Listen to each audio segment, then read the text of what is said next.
turagushimiye nyakubahwa kuganeza kwawe, turagushimiye mwami Mana nziza iriko bariko birakoreka kuri uno musozi, turagushimiye mwami Mana yera aya majambo Mana nziza uriko wagabura ubwoko bwawe na cane cane mwami Mana urugwaruka mw'izina rya Yesu Kristo.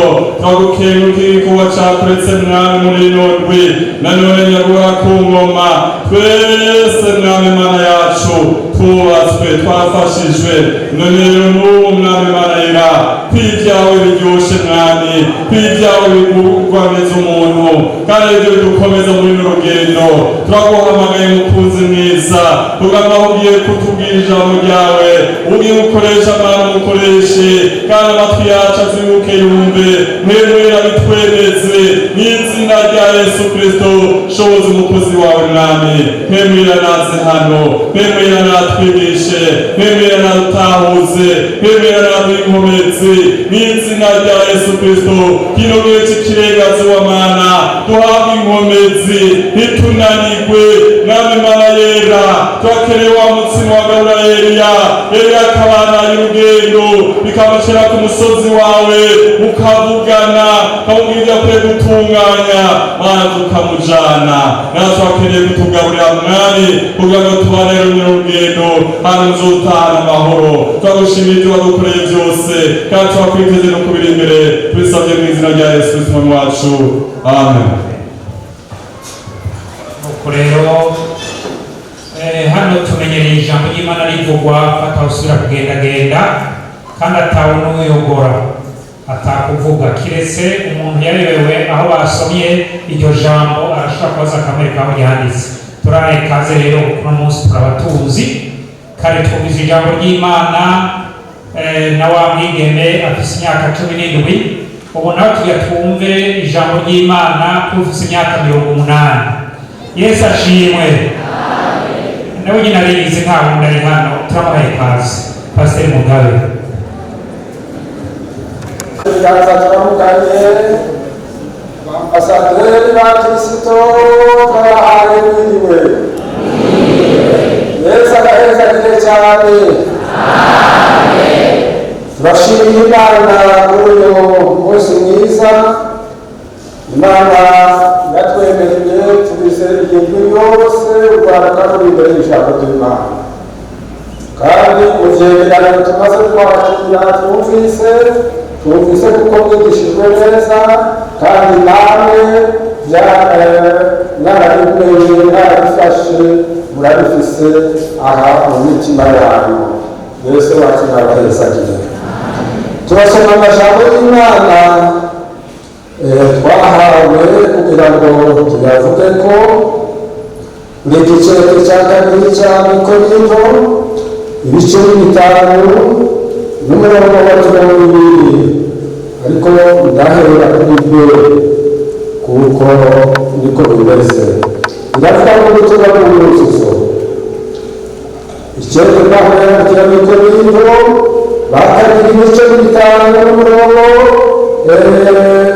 wa 20 tutangire kuri bwe tugere turabwinginga igishingo cya Kristo wuzure Imana. Iyo niyo teme no muri izi nyigisho kandi izi nyigisho mhereye haruguru ku murongo hariya kuri kuri 20 kandi mbashishikara kuzumva. Iri ni ijambo umukozi w'Imana kurushe umutwe w'ijambo yatubwira ngo ubutumwa bw'uruzuzo.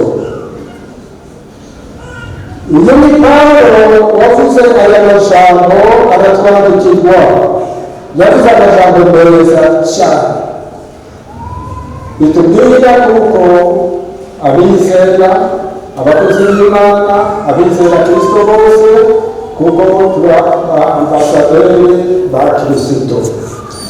Aha turasomye ngo turabinginga mu gishingo cya Kristo mwuzure Imana. Turabinginga aha kugira ngo dushishikaraya, reka tubanze tugende hariya mu kirere cy'Abaroma twumve ingene ibice 5 n'umurongo wa 10 twumve hano amajambo ingene atubarira urwandiko rwa Pawulo yandikiye Abaroma ibice bibiri n'ibitanu n'umurongo wa 10. Two turavuga kuzura n'Imana, ingene twuzura n'Imana turaza kubiraba, ariko turabe Yesu ingene yabikoze. Ko twujujwe n'Imana ndetse n'ubwana bwayo tukiri abasi bayo, none tumaze kuzura nayo ubugingo bwiwe buzarushiriza kudukiza.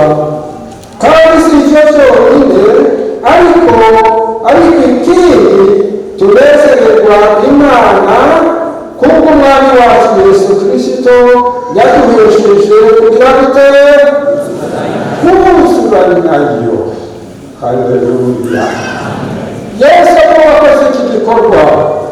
Muribuka hariya mu itongo rya Edeni, umuntu wacu wa mbere Adamu na Eva bamaze gukora icyaha cyatandukanyije umuntu n'Imana, kiratandukanya kirujana kure y'Imana. Icyaha ni kibi no kukirinda, ariko turashima Yesu, turashima Imana yacu. Turumvishe ngo turabinginga mu gishingo cya Kristo mwuzure n'Imana. Aha Yesu niwe yatangiye gukora icyo gikorwa cy'umuzuzo, reconciliation. Aratwuzuza kubw'urupfu rwiwe, niko twasomye ko twujujwe n'Imana n'urupfu rw'umwana wayo tukiri abasi bayo. None tumaze kuzura nayo ubugingo bwiwe buzarushirizaho kudukiza. Tumepatanishwa na Mungu kwa ajili ya Yesu Kristo aliyetoa damu yake. Batuliingia hadi Mungu amaraso ya Yesu niwo nambara damu ya Yesu. Twujujwe n'Imana, umucyari yaragiye kuri Imana, ariko rero urupfu rw'umwana wayo Yesu niwe watwujuje, aratwuzuza n'Imana, kandi icyo gihe twararase n'Imana. Ariko none rero turumvise twararase n'Imana icyo gihe, ariko none tumaze kuzura nayo ubugingo bwiwe buzorushirizaho kudukiza. Kandi si ivyo vyonyine, ariko n'ikindi tunezererwa Imana kubw'Umwami wacu Yesu Kristo yaduhesheje kugira gute kuzura nayo. Tunezererwa Umwami wacu Yesu, n'uwo gushimwa gitwa cyane kuko yadukoreye ibihambaye. Icyo gituma turi hano, icyo gituma duhari twitwa ngo turabasaderi ba Kristo. Turabinginga mu gishingo cya Kristo mwuzure n'Imana. Yesu wacu nashimwe kuzura n'Imana. Kugira ngo twuzure n'Imana hari ibisabwa kugira ngo twuzure n'Imana. Kandi turasomye Yesu yaduhaye igikorwa cyo kuzuza abantu n'iki n'Imana. Yaduhaye igikorwa, nicyo gituma turabirinda kubw'imbabazi z'Imana. Niko twasomye turabirinda mu gishingo cya Kristo mwuzure n'Imana. Mbere yaduhaye igikorwa cyo kuzuza abantu n'Imana. Murabyemeye? Ababyemeye bagira gutya. Haleluya. Yaduhaye icyo gikorwa, Yesu aragaheza gikora, yadukoreye ibyiza, kandi ngo turanezerewe, kandi aracyatwuzura nayo, duhora twuzura nayo. Imana iduheshe umugisha. Reka turangane kugira ngo twuzure n'Imana. Icya mbere dusabwa ni ukwihana ibyaha byacu tukabihanirwa. Tugendeye muri kiriya cyete cya mbere cya Yohana, icyete cya mbere cya Yohana igice cya mbere n'umurongo wa 9, dusome ayo majambo y'Imana. Aratubwira twumvishe kugira ngo twuzure n'Imana, nuko tugira dute, nuko twihana ibyaha byacu kandi tukabiheba.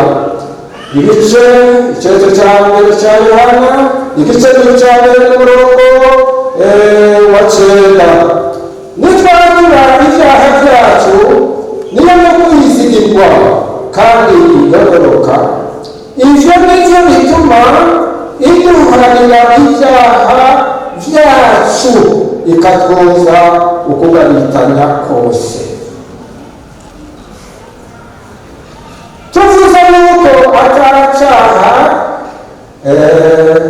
twakoze, tuba tuyigize ububeshi kandi n'ijambo ryaryo niba ritari muri twebwe. Yesu akaduherezagire kugira ngo twuzure n'Imana icyo dukwiriye gukora. Icya mbere twumvishe ni ukwakira ibyaha byacu tukabyihana, kwatura. Niko tumaze gusoma ngo nitwatura ibyaha byacu rero kwizigirwa kandi igororoka. Ivyo nivyo bituma iduharira ibyaha byacu ngo ikatwoza ukugaritanya kose. Tuvuge Rwanda. U Rwanda tuvuge Rwanda. N'abakuze tuvuge Rwanda. Ivyo ngo nivyo bituma tuharira ibyaha byacu kandi ngo tukozwa n'ubudahemuka byacu n'ingane byose. Asante sana. Imeze neza ndabona ngo aboze abana bacu babuze njyewe ndabona bashaka kuzi. Neza wacu yashimwe. Tubandanye hajya mu migani twumve indege iryo jambo ryo kwatura. Imigani 28:13 aratubwira wiki, aratubwira amajambo meza ingene dukwiriye kwatura ibyaha byacu tukabiharirwa, tukabona kugira gute, tukabona kuzura n'Imana. Ibice 28 n'umurongo wa 13. Ufukafuka ibijya bitanye vyiwe ntazororoka umugisha, ariko uvyiha akabireka azagirirwa ikigogo. Tuvuge Rwanda. Asante sana.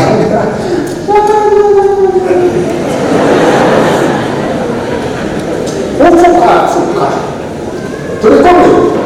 Ufukafuka narabizi Ikinyarwanda muhisha ibitunguro vy'ibintu. Uhisha ufukafuka kareza kw'amazi batamenya kukolagisa. Uwo muntu aragowe. Ufukafuka ibiganitanye vyiwe ntazaronka umugisha, ariko uvyihana akabireka azagirirwa ikigongwe. Tuvuge Rwanda. Ayo n'amajambo ashobora kudufasha kwaruka rw'Imana ruhaye ubuja mw'ijuru. Twihane ibyaha byacu kugira ngo turonke imigisha y'Imana, kugira ngo tube abakozi b'Imana bemewe mw'ijuru. Nuko twihane ibyaha kandi ngo tukabigira dute, tukabiheba.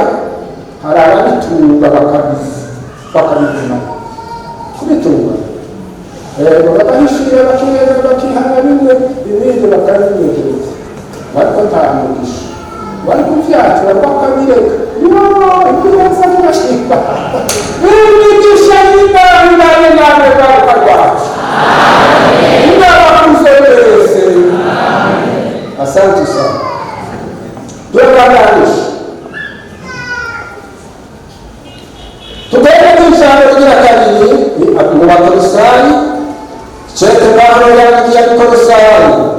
Turujyane twumva ayo majambo y'Imana. Abakolosayi twumve ingene ijambo ry'Imana ritugarira hariya mu cete cy'Abakolosayi. Rero ibice ni 2:6 tugeze ku 7.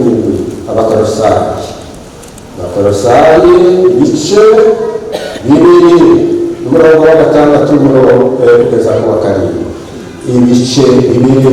Umurongo wa gatandatu dusome amajambo y'Imana. Nuko nk'uko mwakiriye Kristo Yesu umwami wacu, urabyumva? Nuko nk'uko mwakiriye Kristo Yesu umwami wacu, aba ariko mugendera muri we. Turabyumvise? Abakiriye Kristo Yesu umwami wacu, aba ariko mugendera muri we, mushinze imizi muri we, mwubakwa muri we, mushikamishijwe n'ukwizera nk'uko mwigishijwe, murushiriza gushima Sifa kwa Mungu. Reka mwarigishijwe. Aya ni amajambo y'Imana meza duhaye tubafashisha muri ubu rwego rw'irusha n'ijuru. Ngo nk'uko mwakiriye Kristo Yesu umwami wacu, reka twaramwakiriye. Ndabona yuko twaramwakiriye, tuyakira ibyaha byacu ko ni ukumwakira. Yesu yaduhaye agakiza kubwo kwizera, kubwo gukunda Imana yaduzaga mu isi, byatumye itanga umwana wayo w'ikinege, kugira ngo umwizere wese ntazapfe bubi, ariko agire gute? Ahabwe ubugingo budashira. Kuko mwakiriye Kristo Yesu umwami wacu, aba ariko mugendera kuri we, mushinze imizi. Mbega gushinga imizi birakuze? Igiti gifatwa n'iki? Ese ni ukubifata gusa? Mbega tukikigira iriya mizi iravomera igiti kikama neza kwa mushinze mugendere muri Kristo Yesu, ni impanuro nziza abana bacu. Mushinze imizi muri we. Mbega mwashimuzi mushinga imizi nukuba muri we, tumunyeganyezwe n'imihari ivy'iki gihe. Baravuga ngo nivyo bigezweho, ariko abana b'Imana biriya bigezweho si vyose, siko bitubera vyiza. Titwakira biriya ngo bigezweho, dufite imyifato myiza mwarayize muri kandi mwashingiye intaha. Yesu atagaheza ati twumvise ibintu byiza mutahanye. Yesu arabwira neza, mwagaruwe kweli kabisa. Asante sana. Tugende hariya mu Bakolosayi igice cya mbere na 28. Aha garuka bukeya ayo nuko mwayakira, kuko igice cya Bakolosayi igice cya mbere n'umurongo wa 28. Muzosaga n'ivyago bikamuzoshika hariya hari vyo gusubira. Tugende twahabo haratubarira ngo natwe twapfa yuko turabinira mu gishingo cya Kristo ngo mugire mute? Mwuzure n'Imana. Aha haravuga ngo natwe nibo twamamaza. Turamamaza nde? Turamamaza Yesu Kristo umwami wacu, kugira ngo ducunguje amaraso yiwe. Mbega turamwamamaza? Mbega mwaje kwamamaza Yesu? Mbega mwaje kumushingira intahe? Yesu nabaheza kugenda data. Natwe turabyumvise imvuma n'igishingiro cya Kristo, abahawe igikorwa cyo kuzuza abantu n'Imana. Biratubwiye ngo natwe ngo niba twamamaza duhanura umuntu wese, twigishisha umuntu wese ubwenge bwose, ngo dushikirize Imana umuntu wese ahinduwe muri Kristo. Icyo nicyo kintanisha birwanira ubushobozi bwiwe bukoreramo bishimitse. Aya magambo y'Imana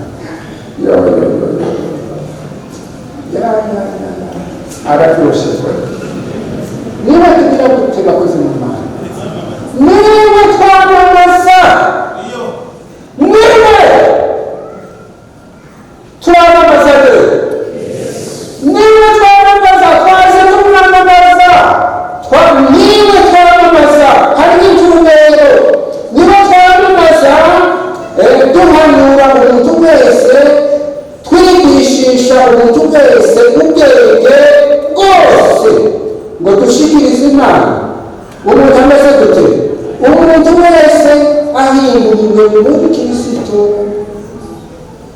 Icyo nicyo kinganisha Pawulo ko yabivugaga, barwanira no ku bushobozi bwiwe burimo bukorera ngo bushimishe sifa kwa Mungu. Asante sana.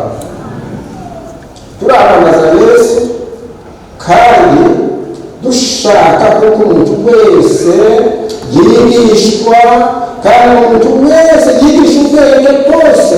Aha niho twigishiriza ubwenge bwose bw'Imana, kugira ngo dushikirize Imana umuntu wese agisa gute, ahinduwe muri Kristo, atunganirijwe muri Kristo Yesu, kugira ngo aseruka imbere y'Imana ari atunganye, afise igikwiriye. Yesu wacu nashimwe, Yesu nashimwe. Aya ni amajambo y'Imana duhaye dusoma. Imana idufashe. Hariya mu Bakorinto ba mbere 9:16, Abikorinto ba mbere, two turaja gusozera. Abikorinto ba mbere 9:16 aratubwira muti murongo w'16 Imana iravuga ngo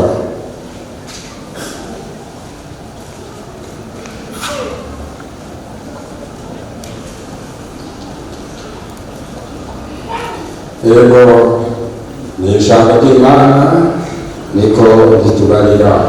Hariya mu Bikorinto ba mbere turahasoma ibice 9:16, 9:16 haratubarira iki? Iyo mvuga ubutumwa singira icyo nirata, kuba mfise ikingorera ntabizi ubutumwa nagira gute, nabonera. Iyo mvuga ubutumwa singira icyo nirata, kuko mfise ikingorera ntabizi ubutumwa nabona ibara. Yesu yaduhezagire. Abakozi b'Imana bahagaze neza mu gishingo cya Kristo, turavyumvise. Pawulo yavuze amajambo meza, aravuga ngo iyo mvuga ubutumwa singira icyo nirata, kuko mfise ikingorera ntavuze ubutumwa nabona ibara. Ababasaderi b'ijuru tuvuga iki?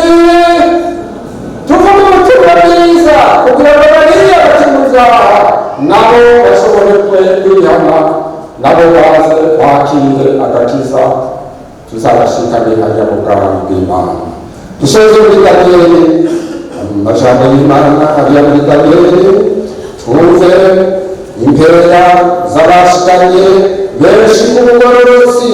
Hariya muri Daniyeli haratwereka ibice 12 n'umurongo wa 3, haratubwira iki? 12 n'umurongo wa 3 haratubwira ngo kandi abagize ubwenge bazokayangana ko mw'itanzaro ry'ijuru, n'abashikanye benshi ku bugororotsi bazokwaka cy'ikinyenyeri ibihe bitazagira gute, ibihe bitazashira. Abagize iki? Abagize ubwenge bazagira gute, bazakayangana. Turufise kandi abagize ubwenge bazakayangana ko gukayangana ko mw'itanzaro ry'ijuru, n'abashikanye benshi ku kugororoka bazokwaka cy'ikinyenyeri ibihe bitazashira. Yesu ahabwa icyubahiro. Rero nicyo gituma tuba mu gishingo cya Kristo, kandi mu gishingo cya Kristo kugira ngo twuzure n'Imana. Turabona ubutumwa twuzura n'Imana, nuko Yesu yatwujuje, urupfu rwa Yesu rwatwujuje n'Imana, aduhereza igikorwa natwe abaserukira ijuru, abaambasaderi ba Kristo, aduhereza igikorwa cyo gushikana abantu kuri Yesu. Yesu arabahezagire n'ingeso zacu nziza zizana zivuga ubutumwa hariya mubaye ubwira ingeso nziza ngo hagati y'abapagani bari bantu tuvuga nabi ariko mubabonye ingeso zacu nziza ngo bazahera ko bahimbaza Data mu ijuru. Ndabifurije kuba ubutumwa mu gishimbo cya Kristo kandi ndabifurije kuzura na Kristo. Amen. Turi mu gishimbo cya Kristo n'amajambo ahambaye bose kuba mu gishimbo cya Kristo tukavuga Yesu. Yesu araheza. Yesu araheza. Umwana wakiye mugaragara muri we ushinze imizi muri we utazungazishwa n'ibiteye byo muri ibi bihe by'iherezo. Ushikamire basore bacu kimunyeganire Yesu azatujana mu ijuru. Mana iduheza. Turabashimiye Mwana Data. Turabashimiye Mwana Yesu duhayeho kuba imbere y'ijambo ryawe. Mana y'amajambo tumaze kumva uhereye ku mirimbo kugeza muri aya tumaze gusoma n'ayandi tukicakira. Mana ari mu mitima yacu dushobore imizi muri wowe tutamenyezwa n'ikintu cyose cyo kuri iyi si iherezo.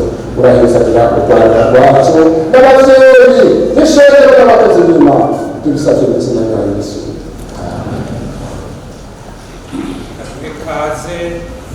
Duhe kaze abo bagomba kuzura na Kristo. Uwo wese yifuza tungomba kugira inka nuzure n'Imana. None rero tumusaba hagarara hari agira ati je ngomba kuransengera musubire nuzure n'Imana. Wowe ni uzi icyo wakosheje, urazi intege wagize, urazi ibyo waciyemo. None rero twagomba kugira ngo tuce dusenga Imana. Dusenga Imana. Hariho twumvise amajambo y'icyo urwaruka rwiyemeje. Harya muri arya majambo nabwo nyene hari icyo wigaho nawe nyene, hari icyakwigishije uburyo wakoresheje na vya bikoresho vya communication y'amatelefone, ivyanditswe, ivyo waravye, ivyo wavuze, n'ingene wakoze, n'ingene wagavye muhira. Hanyuma rero tugomba reka duha kazi abakozi b'Imana bahagarare, abakozi b'Imana bahagarare. Hanyuma rero kugira ngo tubasengere, mwakozi b'Imana muze hano, muhagarare hano. Hanyuma rero kandi nawe Yesu abwire neza. Mbega ushabwira intambuko gato kigonga ngaha, ukigwa ngaha ugira intambuko na wewe kugira ngo bagusenge abakozi b'Imana. Kaze kugira ngo bagusenge ugira uti uyu munsi ngira ntangire gukora nk'umwambasaderi wa Kristo. Hari ibyo ntatunganije uko nagenze sinakoze kuko nakora ntuzuye n'Imana, ariko noneho kubwa Kristo Yesu waruzuye n'Imana. Mugume eka mugigwe hino. Nivyo uyu mwanya nta mwanya wo kubaza uriho, ariko kandi abakozi b'Imana barabasengera. Hanyuma rero umwami akugirire neza. Kaze umwami akugirire neza. Ntundengane mukiza we umvuko onganya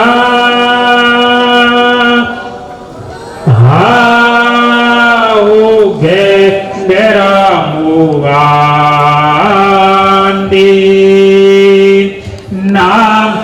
nanjenu wagize neza wagize intambuko eka camuguma muhagaze uko nyene kuko bica bituma musunika b'inyuma. Camuguma muhagaze twekaze pasiteri ndebashike hano abasengere. Hanyuma kandi ubwire kwizera ko wahariwe. Turagushimiye Mwami Mana nzima, urakoze ku majambo yawe y'ubugingo agobera umuntu wese kuzura na Kristo. Abantu baje kurondera kandi urabahindura intumwa zawe, urahindura umuco, urahindura abakozi, urahindura kujana ubutumwa. None bifuza Mwami kubabera, bifuza kwezwa rwose, bifuza guhinduka rwose Mwami. Ijambo ryawe rigize ububasha kuko rizoshitsa icyo waritumye cyose. Maze nawe wagiye neza amaraso ya Yesu aboze rwose, aboze icyaha cyose bwirukiro. Bagenda mu munezero wo guharirwa, bagende gukorera bashasha bafise imitima mishasha bashinze imizi cyane muri we Kristo, bashinze imizi mu kwera no kugororoka, bashinze imizi mu ijambo ryawe. Urakoze mwami kuzoshoboza umuntu wese gukora ivyo ugomba agenda guhimbara. Urakoze ko byose akoze ko bikoze, ndabisabye mu izina rya Yesu Kristo, amen. Ari abafise imitwaro, kuko twumvise ari byo basaba ati turasabye hariya mu muryango, turasabye ababyeyi, ushaka ufise ikibazo ari na bwa buryo bwo gukoresha amafaranga nabwo nyine tugira tuwusengere. Dore kaze pasiteri ngo bashikane naho yoba ari amadeni akurembeje, ariko kandi wowe umaze kwihanagura uti ubu natanguye intambuko ngiye kunga n'ibyo mfise, Yesu azogufasha kandi uzobitunganya. Ari n'ibibazo ufise by'indwara, ari n'ibindi ufise hariya mu kibano, kuko twarize ko umwambasaderi wa Kristo na hariya mu kibano bizogenda neza, ariko ubu hariho imisozi ihagaze imbere yawe, iyo yose tugomba tubisengere, uco uhagarara gusengere. Umwami ashe kugirira neza.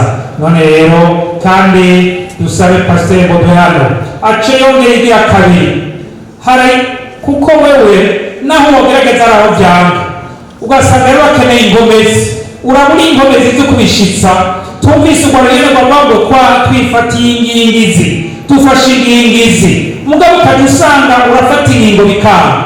Hanyuma urakeneye inkomezi, urakeneye amavuta ya mpwemu yera, urakeneye mpwemu yera, kuko niba azogushoboza kugira ngo ushobore gushitsa bijya wemeye. Cyangwa dusanga ibyo bibiri, ari ufise ibibazo ariko kandi ukeneye mpwemu yera, nawe nyine ahagarare. Ukeneye ubushobozi bwa mpwemu yera yongere nawe nyine ahagarare, hanyuma aca basenga.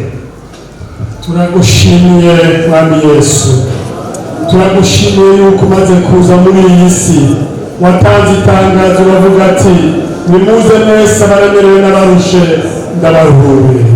Nta mwana w'umuntu kuri iyi si yotanga itangazo nk'iryo ngo ashobore kuruhura ibibazo by'abari ku isi bose, ngo ashobore kugira neza abari ku isi bose, atariwe Yesu Kristo mwana w'Imana nzima wavuye mu ijuru uza kugira ngo usangangure imigabo n'imigambi ya wa murwanizi ari bateza ibibazo mu bana b'Imana.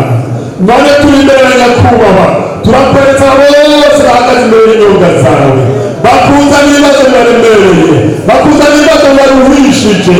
Niyo wishoboye Mana kubaruhura, niyo wishoboye Mana kubakiza, niyo wishoboye Mana gusenyera imigambi mibi yose Satani yashyize imbere yabo, niyo wishoboye Mana gusenya muri misozi yose uhagaze imbere yabo, niyo wishoboye Mana kubakiza muri izi ntambara zose barimo z'amagerageza batandukanye, niyo wishoboye Mana kubaruhura no kubagira neza, niyo wishoboye Mana kubabera inyishu y'ibibazo byabo. Turagushimye Yesu kuri muzima, uko wari umeze na n'ubu ni kuri, uko wagenda ugira neza abantu, ugendagenda mu bisagara bya Yerusalemu, Kaperinawumu, hose ukiza ugira abantu neza, na n'ubu ni kuri Yesu. Kora igitangaza cyo kuri wese ahagaze, gira neza Mana wese Mana ahagaze, akwereka Mana imisozi ihagaze imbere yiwe, akwereka intambara zihagaze imbere yiwe. Umuruhure Mana, umugirire neza, umukize, umubohore n'izina rya Yesu Kristo. Ndagushima Yesu kuri muzima, ndagushima Yesu kuri muzima. Gira neza wese Mana guhanze amaso, gira neza Mana wese aguhumyeko, ububasha bwawe n'ubushobozi bwawe Mana bumukoreko mu izina rya Yesu. Abarwayi bakire, abafise ibibazo bitandukanye bihagarare mu izina rya Yesu Kristo.